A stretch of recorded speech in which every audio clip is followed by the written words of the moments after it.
At T-Mobile, our critical mission is providing unparalleled 5G coverage for when connectivity is mission critical. Introducing T-Priority, America's best 5G network experience for first responders, even in times of congestion. More capacity, faster speeds, better coverage. T-Priority from T-Mobile, built for tomorrow's emergencies, ready today. Discover more at t-priority.com. For qualifying organizations on eligible rate plans, coverage not available in some areas and may be impacted by emergencies. This episode is brought to you by Peacock. The new Peacock original documentary, Matthew Perry, A Hollywood Tragedy, dives deep into the beloved actor's rise to fame and his tragic death. 5 people, including Perry's personal assistant, 2 medical doctors, and an alleged Hollywood drug dealer known as the Ketamine Queen, were charged with conspiracy to illegally provide Perry with the ketamine. Explore the details of the case in this heartbreaking special, streaming now only on Peacock. Have you heard of Olivia, the travel company for lesbians and LGBTQ plus women? You know what they say, life is short and the world is wide. And when you're a lesbian or LGBTQ plus woman, you want to be able to go on vacation, have some fun, feel safe, and be yourself. Olivia Travel creates full takeovers of their cruise, resort, riverboat, and adventure vacations so you can kiss who you want to kiss without a care in the world in your own safe space. Olivia also provides the entertainment, bringing comedians and musicians from within your community. Traveling by yourself? No problem. Olivia has a robust solos program so you can travel alone, together. Single, coupled up, or in a group, you'll meet amazing LGBTQ plus women who come from all walks of life, yet have so much in common. Join the thousands of Olivians who travel to bucket list destinations all over the world. It's life-changing to be in the majority on your own vacation. Discover Olivia for yourself at olivia.com today. Let's hang out. Let's hang out. Let's hang out. And let's talk about what Leslie's about. Let's hang out. And let's listen to 2 lesbians shout. Let's hang out. Let's hang out. Hey everyone, welcome back to Lez Hang Out, the podcast where take a look, it's in a book, a reading rainbow. From the West Coast, I'm Leigh Foster. Rainbow full of reading. A rainbow full of reading. It was perfect. Full of rainbows. You're yes, welcome. From the East Coast, I'm Ellie. To those of you who've been with us through this whole journey, thank you as always for listening. If you're a new listener, welcome. We're excited to have you here. Here's what's happening this week. This week in the Lesdom. This week in the Lesdom is a place where you can touch base each episode about things going on in the podcast or otherwise. In season 8, we're continuing to release our Patreon bonus episodes. If you want to join our Patreon, you can do that at bit.ly/LesPatreon. Our last episode was on Dix the Musical, and our next one will be on Amelia Perez. We'd like to thank Olivia Travel, the travel company for lesbians and LGBTQ plus women, for their support of Lez Hang Out. It means the world to us to have other queer women-owned businesses sharing support for Lez Hang Out, and we just want to spread the love. So thank you to Olivia for sponsoring this episode. Also, we want to give you all a little preview that we are going to be putting together the details soon. We know we had been talking about our trip to France and how we were going to push it to give more people time to save up, plan around it. So we are going to be announcing the dates soon. So keep your eyes open. We're going to have details coming your way with lots more time for everyone to plan if they would like to join us on this trip. We are so excited. We are going to make it happen. Keep your eyes open, gays. In the Greater Lez universe, Devin from Severance just came out as queer and like a super, like, it's quite subtle. I've been watching Severance. That show was fucking wild. But she just threw it out there and I feel like it was sort of perfect. She was like, oh yeah, remember that girl I used to have a crush on? And it was like, oh yeah, of course. I feel like this is the kind of queer characters that I would like to have more of. Where it's like, sure, everyone knows you're gay and it's cool. Do I need to watch Severance, Ellie? Because I've heard good things, but I haven't gone into it at all Leigh, yet. it's so good. Me and Okay. Bailey have been watching it. It's very good. It also does have a very cute gay man love kind of thing. This other like lesbian thing it's very minimal. I would not say like watch it for the gay shit, but the show itself is good. In other gay show news of shows that I don't have time to watch yet, Yellow Jackets season 3 premiered and I haven't had time to watch it, and it feels like a hate crime against me personally. I know, Leigh. So don't spoil me, everyone. I'm catching up. I'm gonna get to it. I just haven't yet, but it's already. I can't wait. I can't wait. I need my gay little cannibals back. I know. I feel like there's also there's always gay shit, but I feel like there's a lot of good gay shit in season 3 coming up. That's what it sounds like. Mhm. Yes. I also I'm trying haven't not been to get watching it spoiled. yet. I haven't been watching it, so also try not to get spoiled. Also, Jessica Gunning just won a SAG award, lesbian icon for Baby Reindeer. We love a gay who wins an award. Incredible. Give all the gays all the awards. Give the gays all the awards. That's what's happening this week. Back to you, Ellie and Leigh. Thanks, Ellie and Leigh. We are so excited to bring you episode 14 of season 8, Serving Books. And we are joined by 2 very special guests today who are with us from the Queer Liberation Library. We have Amber, who is an academic librarian who leads the collection development, and Lindsay, who calls herself the Queer Liberation Library's nonprofit witch and who works on all things fundraising. Love it. Hey, Amber and Lindsay, thank you so much for hanging out with us today. Hi, thanks for having us. I'm obsessed with the nonprofit witch. Do you feel like you're casting spells to get people to donate? Like what's the witchiness that you're channeling there? I think the witchiness is just sort of my general witchiness. I feel like a pretty witchy person, and I brought the kind of like nonprofit experience to Queer Liberation Library, which we call Quill, by the way, QLL, Quill. Oh, I love that. But yeah, I'm bringing the nonprofit vibes to Quill. So it's Love my that. non-title title. I'm really jealous of Lindsay's delightful title. I think at the beginning we all created like fun, cute titles for people, and I couldn't think of one at all. So I leaned on, the bisexual classic movie, The Mummy, and just have Evie's line, "I am a librarian," instead of a title, but nonprofit, Yes, which is pretty we cool. also love a mummy librarian. I know. I'm giving like a podcast golf clap, but incredible. Yes. So why don't you all tell us a little bit about Quill itself? Sure. So Quill is a digital library of queer and trans ebooks and audiobooks. It's accessible via Libby. We launched in October of 2023, which feels so long ago now. Been more than a year. Yeah, but it's free and accessible to anyone in the US. Amber, what else should we add?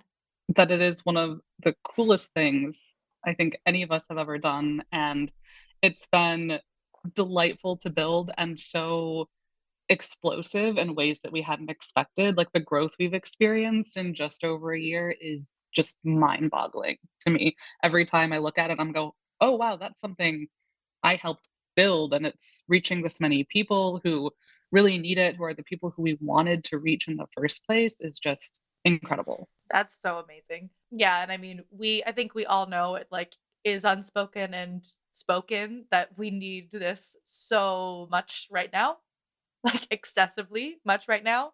What was the catalyst for starting it in 2023? So it was really the brainchild of our friend Kieran. He's a librarian and worked at or volunteered at an in-person queer library in library school. Amber, you were there too, right? You could talk about that. I was, yeah. We did it together. That was Out on the Shelves Library in Vancouver, Canada. And we volunteered there our first year of grad school. And then our second year, we ran it together with a third friend of ours. And we had this experience where when we first found out about it and we went to show up and see, hey, what is this? What's happening? Can we volunteer?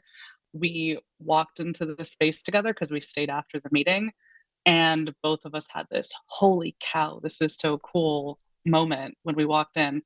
And I was thinking, I had never been in a room before that was every single book on the shelves was queer, every single one. Mm-hmm. Because I remember going through and reading like the entire shelves out of my public library as a kid. And I came across like a couple here and there, but having every single book in the room like reflect those experiences was incredible. But what Kieran said when he walked in the room was, I want to have one of these one day. It's like every young girl watching Beauty and the Beast, right? Being like, I want that library. I want the rolling Yes, ladder. It's that just with queer books. but Yeah, gayer. yeah. Yes.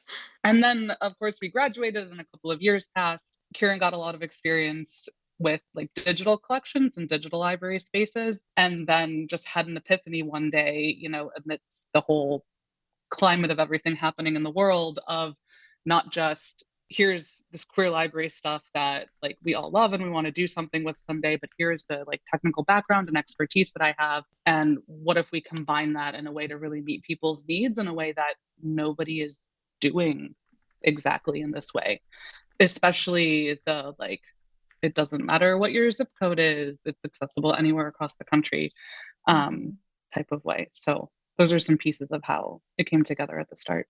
And yeah, when you're talking about it doesn't matter what your zip code is, right? There are plenty of books in your library that certain people in certain zip codes would never have access to, like physically. Correct? Yeah. I mean, even if a library, no matter where they are, a public library, any community library, even if they're doing their absolute best, and so many are trying to get what they can to support their community and they're doing really amazing work, but they're also probably on a thin budget and they might have a hostile library board. And so if we can supplement their already amazing work in some way to support that and provide like another like mode of access, then that's really exciting. I was going to ask, like, how does one go about starting a digital library? How does that work? So the way that I sort of at my entry point into this, Kieran, we became friends and he texted me like, hey, I have this idea. Eric, another friend of ours, said I should talk to you about maybe starting a nonprofit. And I have worked my whole career in nonprofits and have always sort of been averse to people starting their own nonprofits. And so I was like, no, we're not going to do that. And then he told me the idea and I was like, that's actually really brilliant. Let me do some research. Like nobody else was doing this. So one of our first steps was to find a fiscal sponsor. So we're not an independent 501c3 yet. We're fiscally sponsored by an org called NOPI, the Nonprofit Incubator. And because we were like, we need money and we need to be able to raise money. And the easiest way to do that is to be able to offer, 501c3 tax deductible donations. So by becoming an incubated project, we are able to do that. That got us a platform through which to accept donations. And so our first kind of big project was a Pride fundraiser in June of 2023 to raise the money that we would need to start the initial collection. Minimum viable product, I think we were saying at the time. Not that I enjoy the word product, but the minimum necessary to like Yes. have a library Love that could that. function.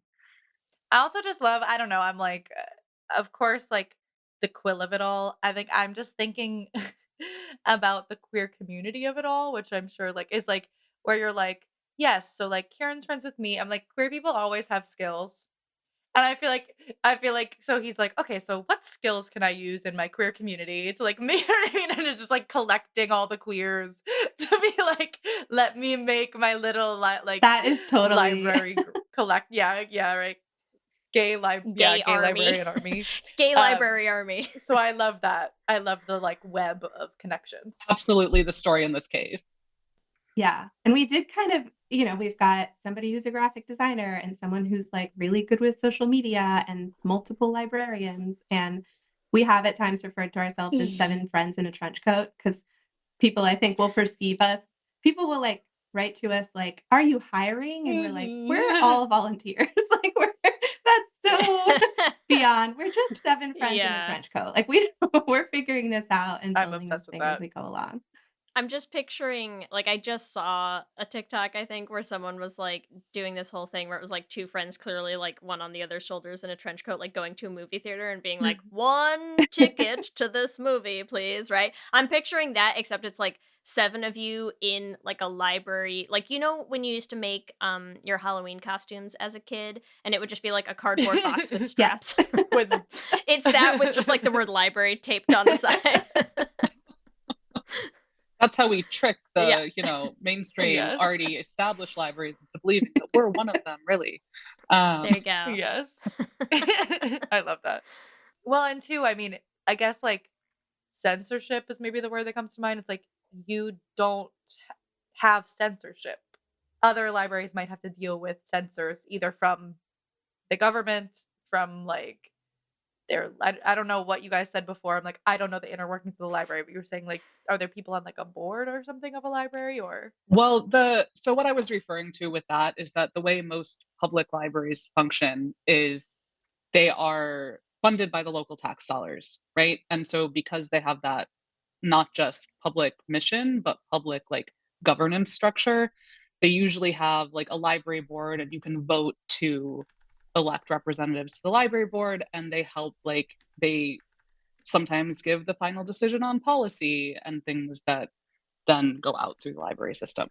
And that's partially to ensure that the public has some input in what's happening with these services that they are publicly funding. A good model in theory, right? But we've seen some really concentrated efforts in the last few years for bad actors to try and basically co-opt these structures, which isn't helpful to anyone in that way. Mm-hmm. We aren't funded by public tax dollars because we aren't located in one specific place, right? So we don't have that particular kind of oversight. Does that answer your question? I feel like there are a few different directions I could go with that. So that's correct. This is a where good Ellie and I answer. are going to be the best hosts for this conversation, because I think you're getting the sense through this that like Ellie and my knowledge of how one forms a library is basically like a person stumbles across a pile of books on the street and walks into a building and forms a library, right? So we're going to learn on behalf of everybody else, we're all going to learn how libraries work, and then how you go about making your own, and then how you fill it with only gay books, and then how we all get those gay books. The one thing I can tell you about libraries in the library world is that there are an insane amount of acronyms. If you need to know one thing, it's the acronym love game. that. What are the top acronyms? The first ones that come to mind are the like professional organization ones. So like ALA and ACRL and LCSH. So those are the American Library Association, the Association of College and Research Libraries, and then LCSH is the like it's the Library of Congress classification system subject heading things, which will mean a lot to some people and nothing to I am everybody else. not a librarian, and I feel like I'm constantly, with all the librarians on our team, I'm just like, what? What did you say? What does that mean?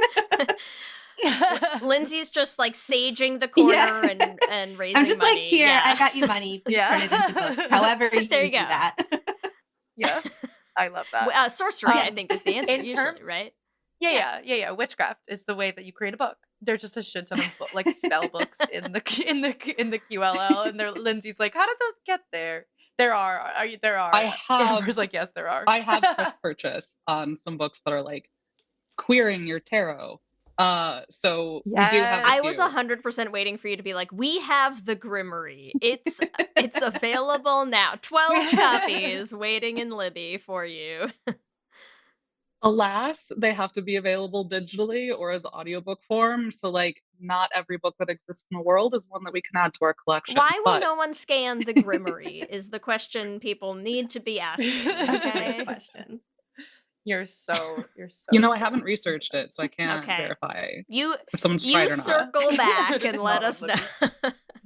Dig through Project Gutenberg. Yeah. Like, have you done something weird lately? Yes. I was going to ask though, how do you decide? Like, how do you find the books that you put into the Queer Liberation Library? Yeah, that's a great question. So I'll jump off here because I do a lot of the collections things. So we have, before we bought any books and before we launched the library initially, we wrote a collection development policy, and that's publicly available on our website. You can go digging around and read through it. So we wanted to be really intentional with what our approach was going in, so we could just from day one try to be comprehensive and build a collection intentionally in a way that also like supported our readers and community's needs, and also like, I don't know, wasn't too narrow in certain ways. So that's kind of the guidebook that we still turn back to a lot of the times. Some of the ways we got ideas was, well, we're again a bunch of queer friends in a trench coat, and we've read a lot of queer literature. And so we already had a lot of titles in mind that we really wanted to add, and just like network of queer authors across the internet that were familiar with their work that we wanted in the collection. We also did a survey, I think before we launched, asking people like what genres and like types of work they were interested in. So if they wanted graphic novels, if they were more interested in reading nonfiction, or if they were more interested in young adult fiction, right? So we could balance what percentage of the budget went to like what areas in that sense. We also have a like acquisitions request form set up on the website, so people can send us titles if they're interested in those getting added, and we can keep an eye on those. Although I will say there are some difficulties with that sometimes, because people will submit many times titles that we simply can't get because they don't exist in the platform Overdrive that we purchase from and that we host the collection through. So one of the key titles there is Stone Butch Blues.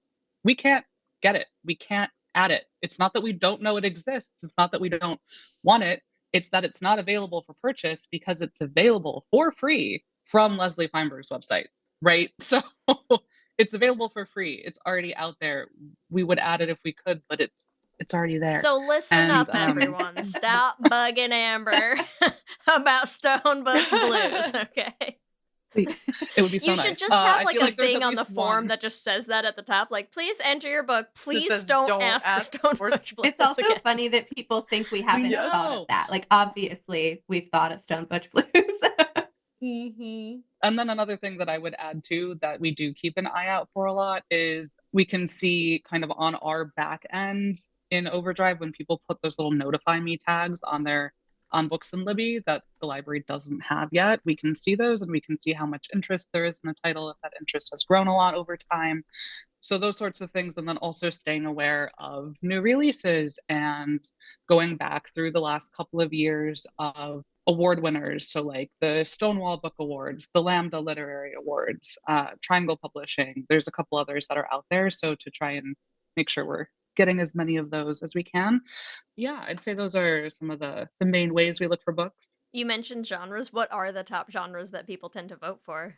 I misspoke a little bit when I said genre. I don't know if we asked for genre so much as like audience format. So adult fiction, nonfiction, young adult Gotcha. fiction, nonfiction, juvenile, and then like graphic novels.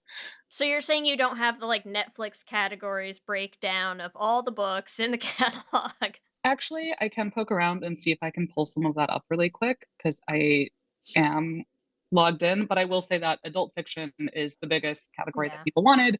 And so that's what the biggest like chunk of the pie chart of our collections budget goes to every month.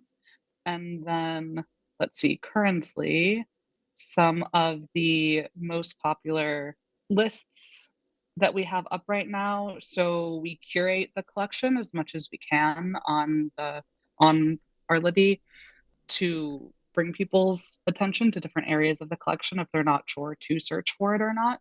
And it looks like the most popular ones right now are what is available now, our list for that we've titled Words for Resilience, Community Care, and Survival, and then also just added manga and poetry. And then you have a category underneath that just says, because you liked Stone Butch Blues, try these.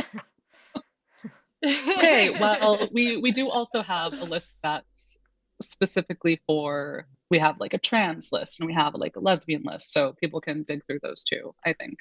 Good starting point. And I love our lists. Yes. Like my secret, not really, now I'm telling you, but I don't read. Yeah, I don't read not a secret ebooks anymore. Or audiobooks. I just like prefer a physical book, but I am still a Quill member, obviously, and I will go through and look at our list to like pick out physical books to then go get from my local library or buy. So like the curation is worth it just for that, because I find so many books that I didn't know about just scrolling through and seeing like what lists we have up there. I will also say, if I can shout out to one of them in particular that we have up right now, there's an in translation one that I've been building. And so that one is really exciting. Those are often not the ones that are the most requested or have the highest notify me tags, but they are really cool and unique and things that I want to make sure we have in our collection. And they're often ones that other library systems are less likely to have. And so those are really exciting to me too, to be a small subset. I love that. I feel like the curation piece, like you said, is so cool too, because I think about like, I don't know, if you're like there's only so far you can go and you're like Googling like queer books, and then like you might find some of the like award winners like you're talking about, but you probably won't find the like deep cuts that you are all going to be looking for, right? Of course, there's like you want to get the stuff that's popular. And I do also love that there is like from your website and from talking to you, there's a priority too of like discovery, right? Like as queer people to come to this site and be like, what am I going to discover? Like, what am I going to find that's new that like maybe somebody hasn't recommended to me, but like my like digital friends at Quill have told me this is a good book because they've chosen it for this. So like I'm going to try something new. So I feel like it's a cool opportunity too for like queer authors to get discovered, for queer readers to discover new authors, and it's like all in one place. So like there's so many ways you can use Quill, and that's just a shout out to you. Absolutely. Very We cool. do also have another list that's specifically like small indie press and self-published to try to surface some of those. And part of that is some of them are more affordable than the newest popular release that everyone wants to read, but you can probably get elsewhere. Yeah. But also, again, we in our collection development policy, we also say that we want to like purchase from living authors where we can too, because they do get royalties off of library purchases of ebooks and audiobooks. So we want to kind of close the loop of that circle wherever we can and continue like the chain of support. Yeah, because it is something that is probably worth mentioning as well. Is I think it's very common for people who use libraries, as a person who uses a library, to sort of think about libraries like a zero sum game is not probably the right term that I want to use. So I'll just say in words what I mean. I feel like I hadn't realized, like I use Libby a ton, right? Because I have 2 children. I don't have time to go to the library all that often these days. And I saw, it wasn't until maybe like a year or 2 ago that I actually saw an explanation of like how Libby titles work, which I had no idea. That I think I always just lived in this thing where I was like, oh, they have, like they bought the digital thing and now everyone can take it out and all this stuff. And I was like, oh no, like you buy a license to allow a certain number of checkouts. Like every time you take a book out and you don't read it right away and then you just renew it, or you like take it out again later, it's like that affects the collection at the library, like how many copies or times it can be checked out, things like that. But I also think that people don't realize how much all of those then in turn affect the authors. And so it's like, hey, the more libraries that you can be putting out requests for people to get copies of these books in, that's actually still good for the authors. And don't abuse Libby. Like there's so many things about it actually that I think you just, I'm like, I'm used to the libraries I grew up in where like you go and you take out a book off the shelf, and when the book falls apart in your hand into a pile of dust, they'll maybe buy a new one, to replace it. But it's just not that anymore. No, and there are, normally we don't just talk about the licensing part with everybody because you can get so into the weeds. Yeah. There's so much going on, but the publishers set those licenses and libraries are stuck with the pricing in a lot of ways, like the digital rights management and everything. So it can be a bit of a pain, but on the internal side, we do try to make sure there are different kinds of licenses. So we're trying to be really smart with the money that Lindsay is helping us bring in to make sure that there are some books digitally that you can buy and then have forever, but usually only one person can check them out at the time.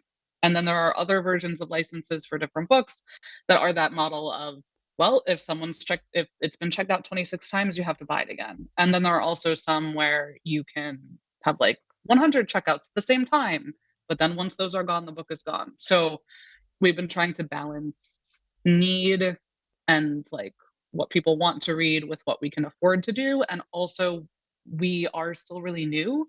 And so we're trying to think sustainably, like, okay, we're still building a collection, right? We only have like, I think it's 2,715 unique titles in the collection. And so Lindsay pulled some delightful stats for us before this conversation, so thank you for Hit that. us with the numbers, Lindsay. Come on. And so we've gotten more copies of some of those, and we're trying to buy more copies every single month to like keep the hold times down. And we're doing our best. And I know we're not always succeeding in that. But we're also trying to build up that overall collection over time by balancing some of those different kinds of licenses. So yeah, there's a lot going on there. There's all the behind the scenes secrets. On those secrets, let's take a quick break. We'll come back and we'll hear some more. Have you heard of Olivia, the travel company for lesbians and LGBTQ plus women? You know what they say, life is short and the world is wide. And when you're a lesbian or LGBTQ plus woman, you want to be able to go on vacation, have some fun, feel safe, and be yourself.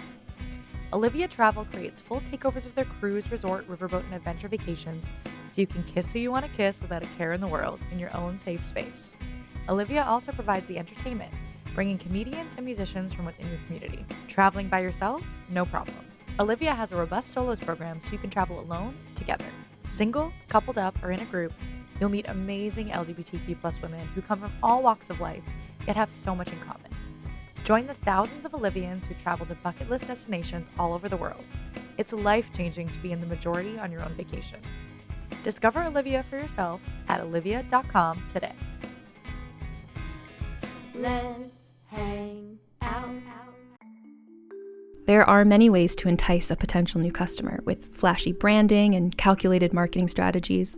But at the end of the day, the success of a business comes down to the ability to close the sale. And for businesses like Thrive Cosmetics, Allbirds, or Skims, it's what goes on behind the scenes, making selling, and for shoppers, buying, simple that makes the difference. For them and for millions of businesses, that difference is made with Shopify. Businesses that want to grow, grow with Shopify. Because if your goal is growth, your commerce platform better be ready to sell wherever your customers are scrolling or strolling. And Shopify will make sure you're ready. On the web, in your store, in their feed, and everywhere in between. Nobody does selling better than Shopify. And with Shop Pay, they boost conversions up to 50%, meaning way less carts going abandoned and way more sales going. It's no wonder Shopify is home of the #1 checkout on the planet. Upgrade your business and get the same checkout Allbirds uses. Sign up for your $1 per month trial period at shopify.com/realm, all lowercase. Go to shopify.com/realm to upgrade your selling today. That's shopify.com/realm.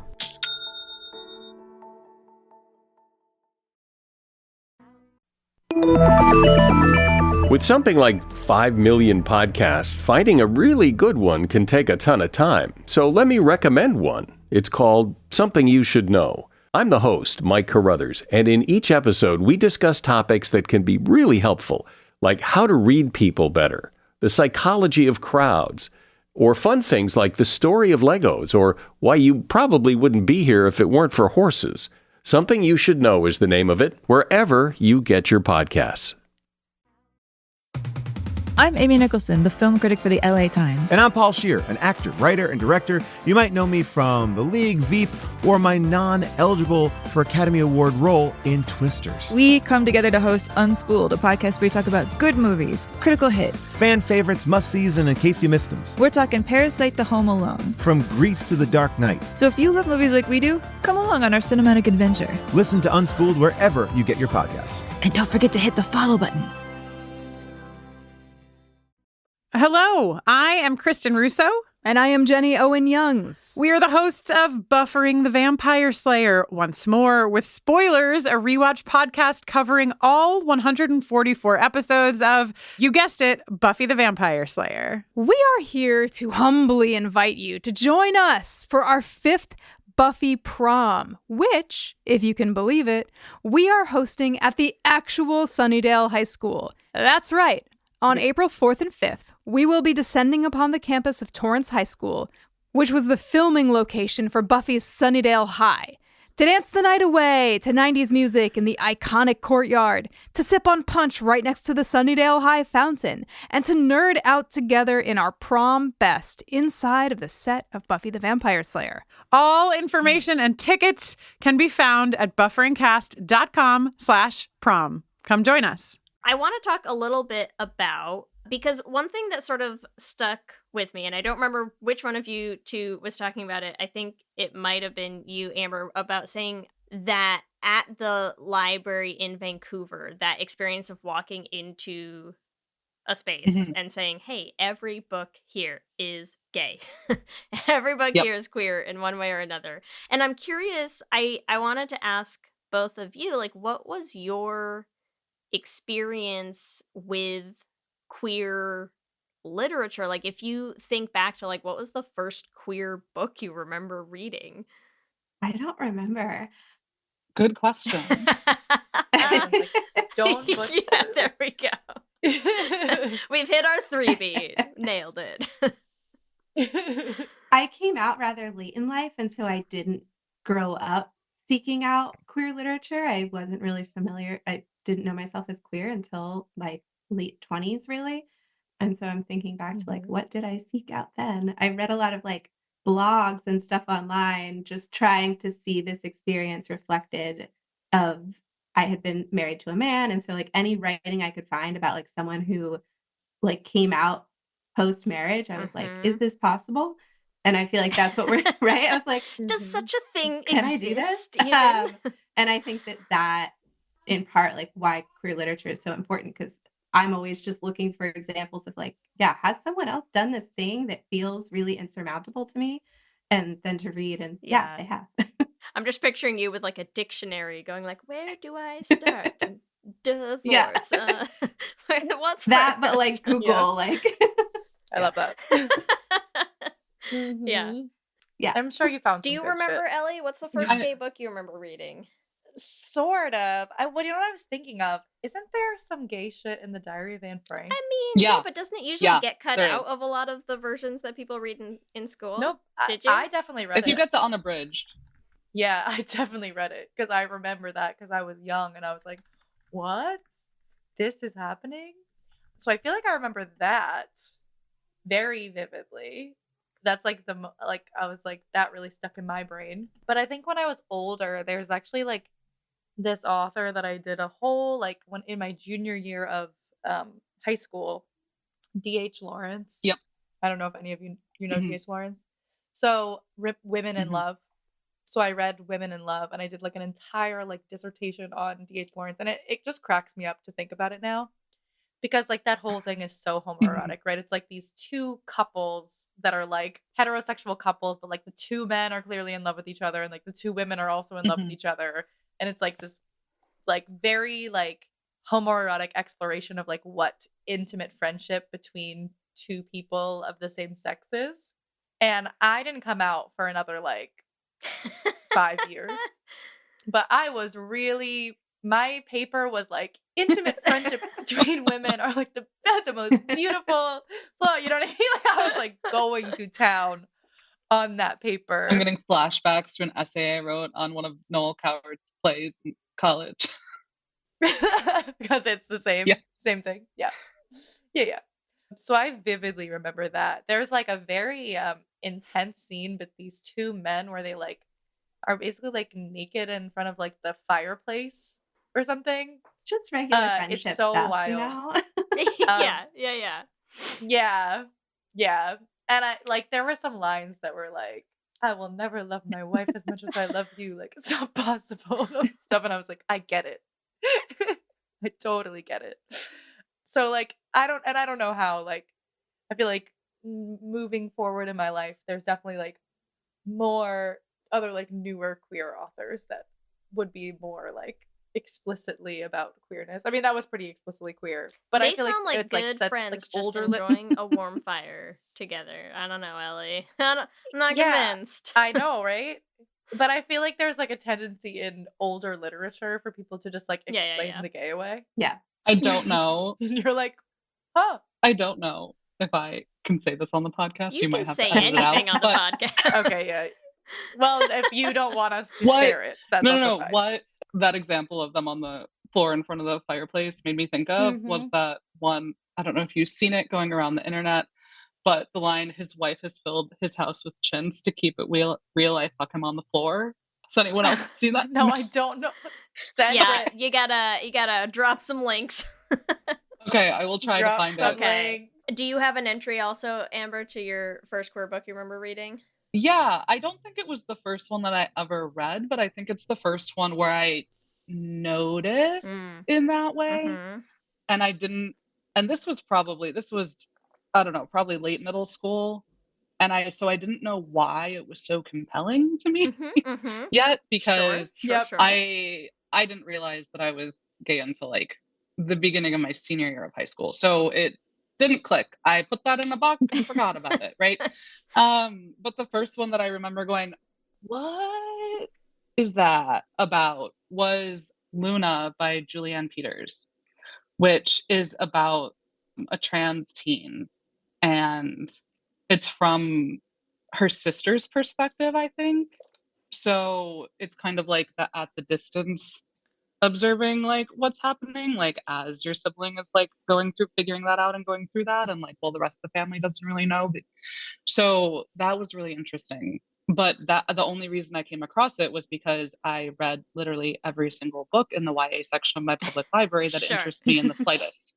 And then I had finished with that by the time I was like 14, and then I moved on to the rest of the entire library and kept going. So I probably came across several others that I didn't like get what was happening or why I was interested in them in that way, because I kept that box locked pretty shut for a while. But wow, I feel like I'm somehow shocked that I'm the only one who would say what I was expecting to be like a very stereotypical answer. Maybe it's just of my demographic too, of like, because I feel like when I came out, which was also sort of, like end of high school, I don't know if you had asked me, because this was also, pre really having a ton of like the internet access that we have to stuff now.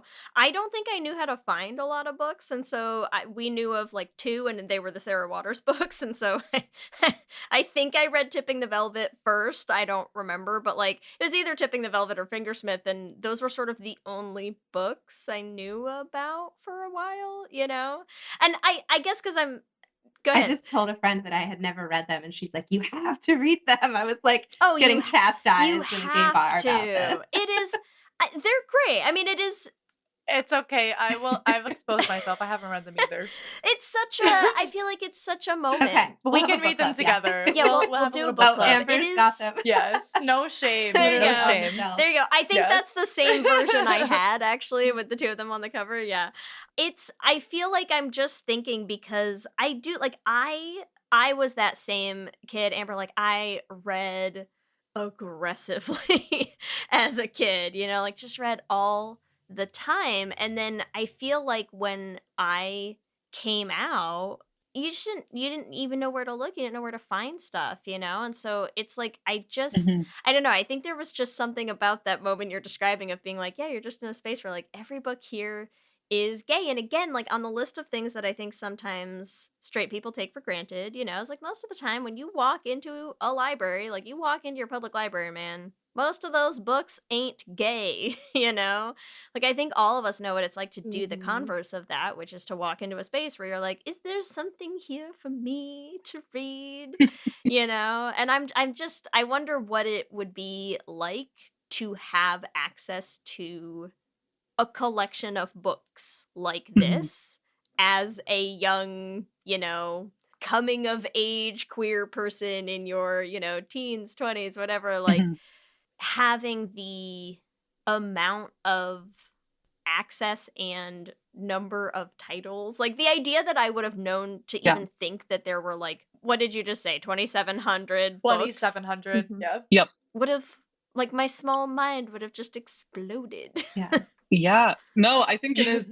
We've gotten feedback and surveys and people sending us messages that it is really meaningful to them and life-changing, which makes perfect sense, because once I did finally figure it out, I was voracious for anything I could find. And I actually knew what I was looking for at that point, right? But I would also like to give a shout out to the other like physical queer libraries that are out there, because out on the shelves in Vancouver is not the only like totally queer community library that's out there in the world. We've also got Catrefoil in Minneapolis. We've got the Gerber Hart Library and Archives in Chicago. Laced with 2 L's, the Lavender Library Archives and Cultural Exchange in California. There's the Stonewall Museum Archives and Library, and I might have gotten that order mixed up, but they're in Florida. I don't know how or why that happened, but they exist and they're in Florida. And so there's also, QT. let's see, if we again go back to all of North America, Bibliothèque Livre Ouvert in Montreal. So there are other physical spaces that have substantial queer libraries that have existed for decades too. And they're doing excellent work alongside like their public libraries too, serving the local communities. We're just doing that in like the digital space. And we're also like, it's a very collaborative Yeah. space. Like being in the nonprofit world for my day job, it can be a little bit competitive and people kind of try to like stake their territory. And within the library world, I found like I happened to be in Minneapolis and went to Quatrefoil and they like welcomed me with open arms. They wanted to hear all about Quill. Like we collaborate with QT Library, which is a new one in Boston. Like everyone is just like more access to queer books is a good thing across the board. And so like it takes all of us. We don't need to like be competitive about it. I love that energy also for the queer community because like that is exactly what we need right now. And I think most queer people know that. It's like we need to be building community. Like, yeah, there's not enough. So like Ellie, you said something like this before. It almost unfortunately it is very needed right now. And we've seen how much people want and need this service. So the more the better. I also would like to talk super quickly about like one of the I don't know how you would say this. The like there's like a function on your website where you can do a quick exit button. And I just found that to be so beautifully intentional of like you're like, we know there are people who are reading this who will need to like hide that they're reading this, right? And there's like a quick exit button for safety that's like, if you're reading this and somebody comes in, like click this button, it will change to weather.com. Like, I just think that's such a like, the fact that you even thought about it is just very beautiful to me. It's depressing as fuck to think that someone has to hit the button and also like, so I don't know, just very intentional. Every millennial who grew up with like their family computer in the kitchen. Oh yeah. Being like, how do I get I'm thinking of like enough? I'm thinking of me like watching the L-Word like alone in my room. Like, Fortunately, get the out. boomers don't know about queer history, and what that does. Yeah. The exit bar was like something I suggested from having worked at domestic violence organizations, and all of those organizations will have an exit bar. So I'm glad you noticed it. I'm always glad when people notice it, just like a little safety feature there. Yeah. I mean, it's so important because I think, I mean, we all know what's going on with like the censorship and the book bans and the, these endless lists of things. And I think, I mean, as adults, there's so much we can do to find access to the things we need to get access to. But yeah, I mean, you just think about the youths and kids growing up in these states and these counties and these school districts and just who need stuff like this, who need to have stuff like this, and who need to have stuff like this in ways where like, yeah, I mean, absolutely there's certainly the value and the arguments in favor of like having physical places as well, but like that's not always accessible to you when you're 14 and living at home and you can't drive and you can't get somewhere, So yeah, having safe ways to get access to things like this is huge.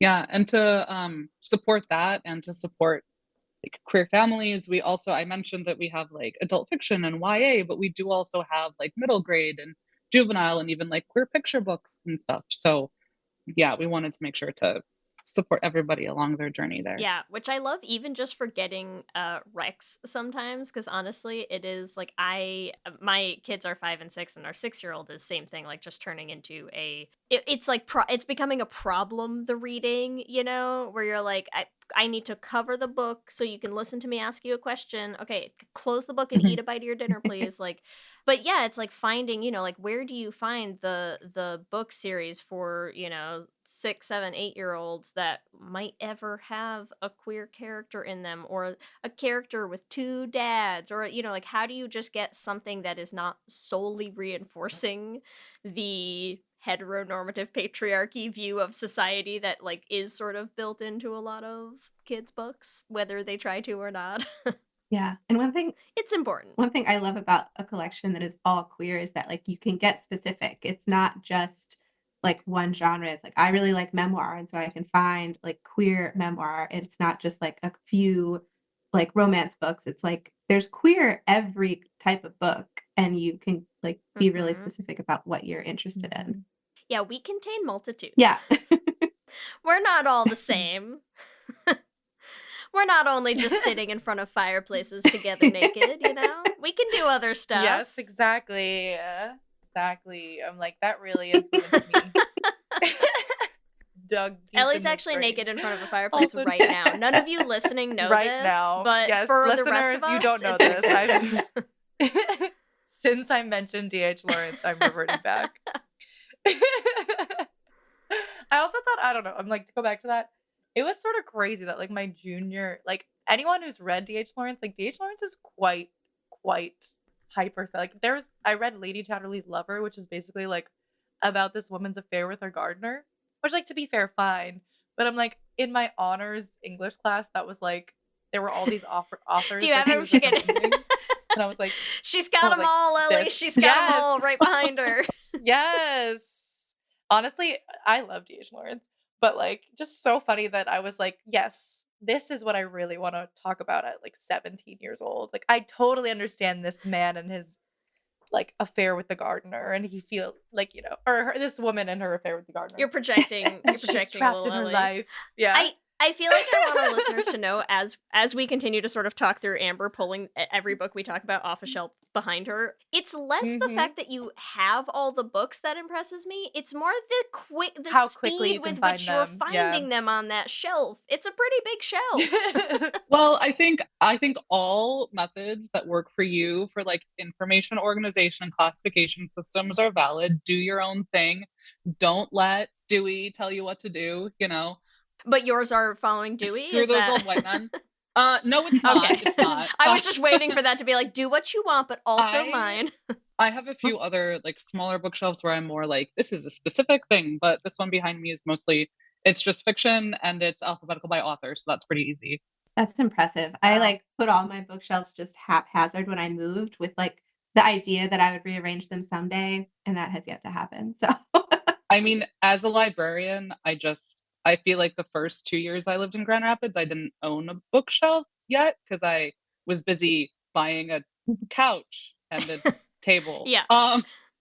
So those little when things. I finally got a bookshelf, I was like, oh my God, okay, here's what we can do. Now I can actually like do stuff. And then I even built another bookshelf this summer, which is much smaller. So that's why it didn't help that much. But I'm already like out of space again. So now I kind of want to issue you a challenge. Like I was thinking like what was the first queer book I read? And I think it might have been Camilla. And I was like, I read Camilla Find and it. I was like, do I want to be a vampire or am I gay? Do you like, have it? is it on the shelf? I both. do not own Camilla because I read it on Project Gutenberg for free. So I read that one as an ebook. Wow. And I don't actually own it. But it hold is on 1 second. delightful. I definitely have has it, but it. as I said, my bookshelves are not organized. Yes. I can pull got like us. three I other got have us. it. I could pull out several other queer vampire books, but I just don't have that one. I also was gonna be like, my first interaction with queer vampires was Twilight. They're so Listen, gay. my shelf isn't directly behind me, so I just had to get up to get it. But I do have a copy of Carmilla. I honestly, I feel like a bunch of my gay books live in here because yeah, we're also running out of space on bookshelves in our house. It's a problem. It's a great problem. Between the four of us, you're always gonna find one of the books. There you That's go. so amazing. Okay, anything else that you want to let our listeners know about Quill before we head into our Q&A? We are currently partnering with Ocean Wong on a campaign where if you pre-order his new book, Emperor of Gladness, they're making a donation to Quill for every pre-order. And so that's really exciting. And it comes out May 15th. So if you pre-order between now and then, you can support Quill. What are other ways people could support Quill? I mean, become a member, of course. queerliberationlibrary.org is where you can sign up as a member. There's also a donate button there. Of course, we love donations. We especially love monthly donations. If you're able to like throw us a few bucks every month, that really sustains us. And like tell your friends about us. I think we've all had an experience of like starting to tell someone about Quill and they're like, "Oh, I heard about that. Like my friend told me about it." And it's like so cool every time when you think you're telling someone this for the first time and they already know. We call it like Quill in the Wild. And I was walking around and handing out little flyers, which we also have printable from our website, quarter sheet flyers. So if people can't afford to donate or aren't able to for whatever reason, they can print out those flyers and take them to their local indie bookstore and like put them around town on a telephone pole, whatever. But I was handing those out at Pride, and multiple people where I handed it to them, they were like, "Oh, I already know this," or one or two people said, "I'm already a member," Oh, that's awesome. and that just like you could have knocked me down with a feather. It was very, very cool. So yeah, that's definitely another thing. And the reoccurring, it doesn't just have to be monthly. You can also do like quarterly or yearly donations too. So any of those reoccurring ones are really helpful. Again, for the sustainability. And if you'd like to request Stone Butch Blues, you can go to. No, but honestly, Leslie Feinberg's website. If you're tired of like constantly going on Libby on your local library and requesting the latest queer romance book that they haven't gotten in stock yet, like maybe request it from Quill instead. I don't know who might that might be. I'm just saying if that anyone fits the bill, like that sounds like you, just maybe try a new place to request a book from. That's all. All right. Here we go. We're going to head into our Q&A. And gay. Question number 1. It's a broad one. What is your favorite banned book? I really loved Genderqueer by Maya Kobabe. I think it was beautiful. I read it on a plane and I was like, I really hope people are looking over my shoulder at this right now. Yes. I think that's a better answer than mine, because my brain went back to day job and was like, Diderot's Encyclopédie from like centuries ago in France, which was banned by the Catholic Church and isn't gay at all. Wow. Still a valid answer. That was open-ended, Still.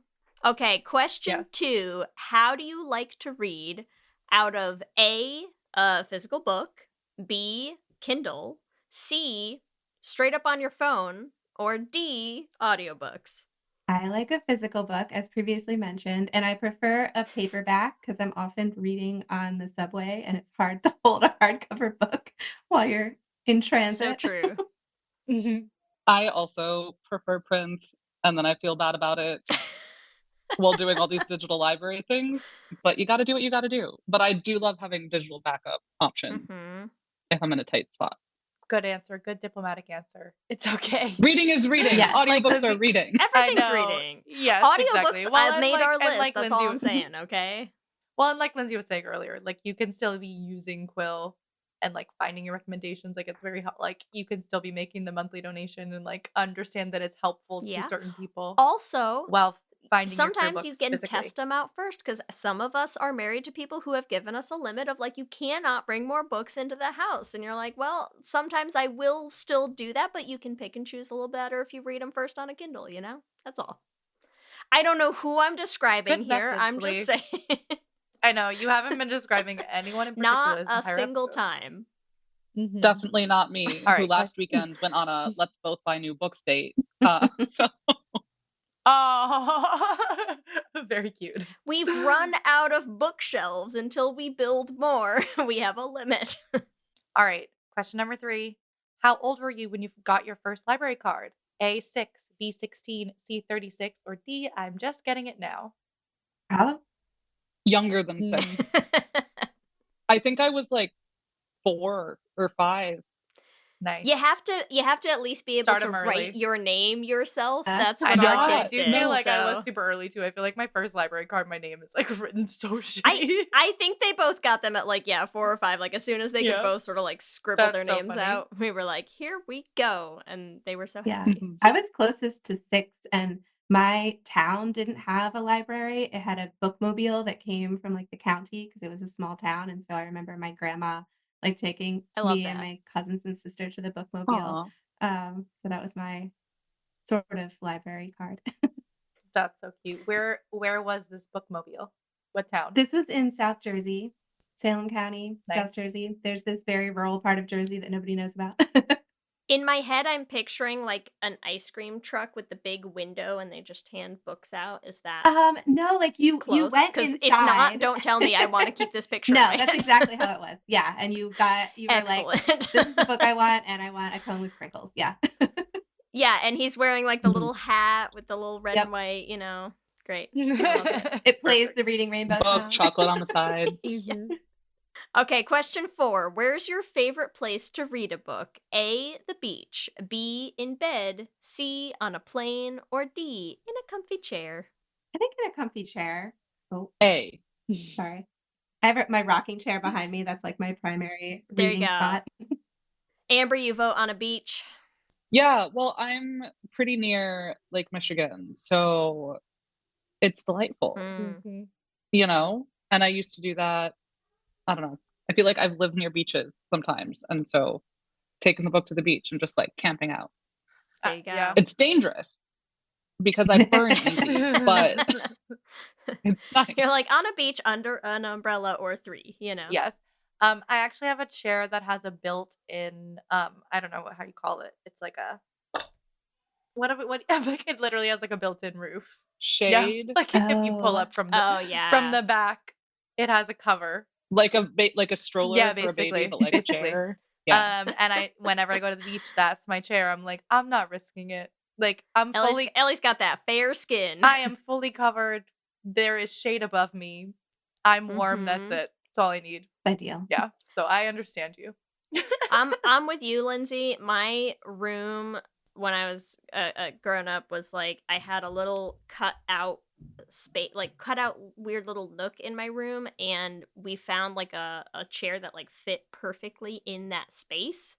And I used to I'd set myself up in my little chair with like a pile of books, and I used to have like a bag of just like Hershey Kisses open next to me, and like that's it, just like pop a chocolate, read books. Those books were hours, so dirty, Holly. Hours at Just a have time. like chocolate fingers all over the pages of the books. Ellie, if you don't know me well enough to know that I don't mess around with getting my books dirty or bent, and it stresses me out having young children because I'm constantly being like, you're bending your book, and Kelsey's like, they're 5, like chill out, and I'm like, they're bending the pages, I can't handle it. So no, my books were perfectly crisp and clean. Who are you talking about? Good for you. I got curry on a book yesterday, and I'm like fully an adult. So. I was going to say, a few creases are nothing. I have seen the craziest crayon scribbles come back on books sometimes. Oh, yeah. So I'm sure. My kids don't color in books.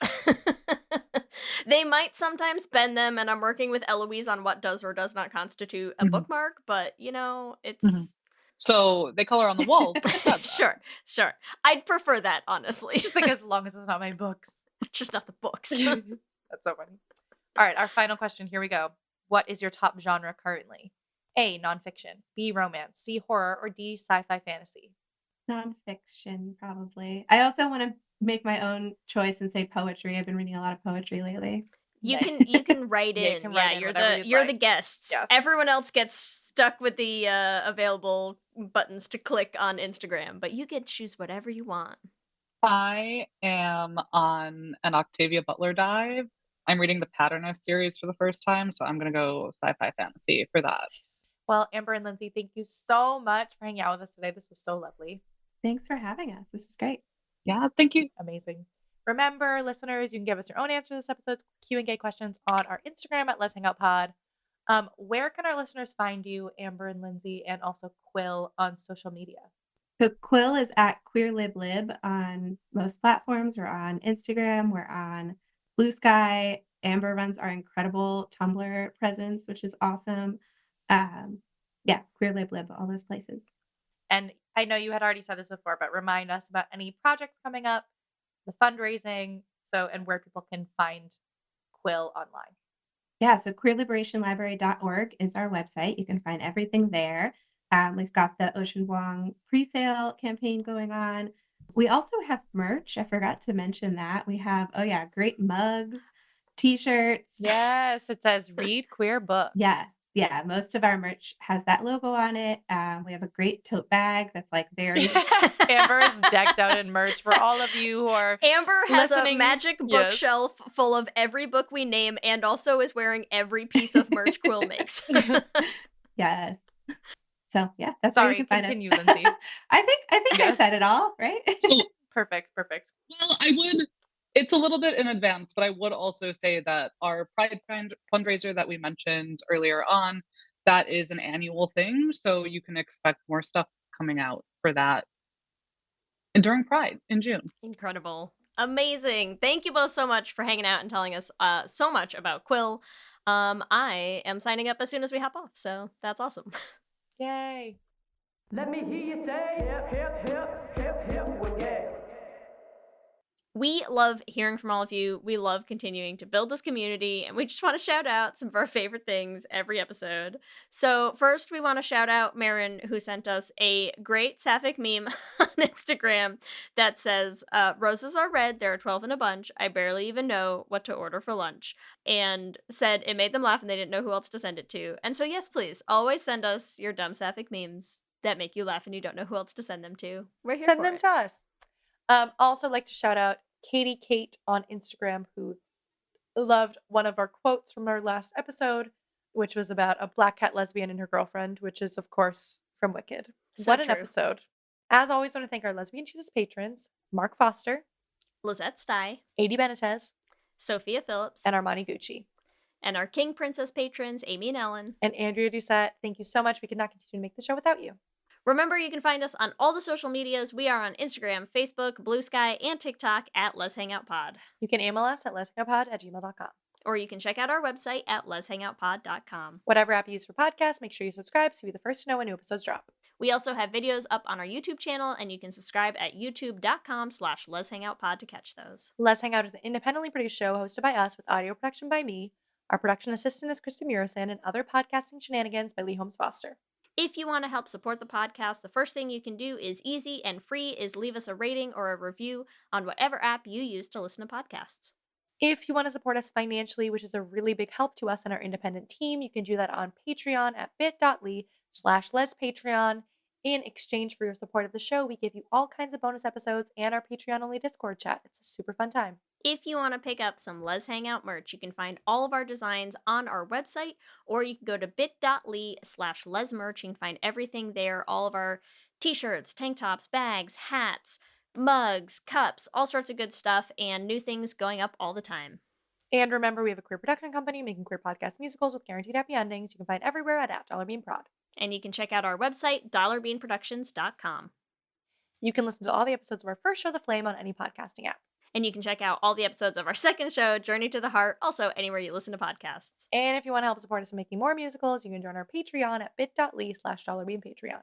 If you want to follow us individually, you can find me on Instagram, TikTok, and Blue Sky at LSH Foster.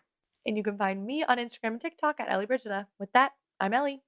And I'm Leigh. And let's hang out again soon. Let's hang out.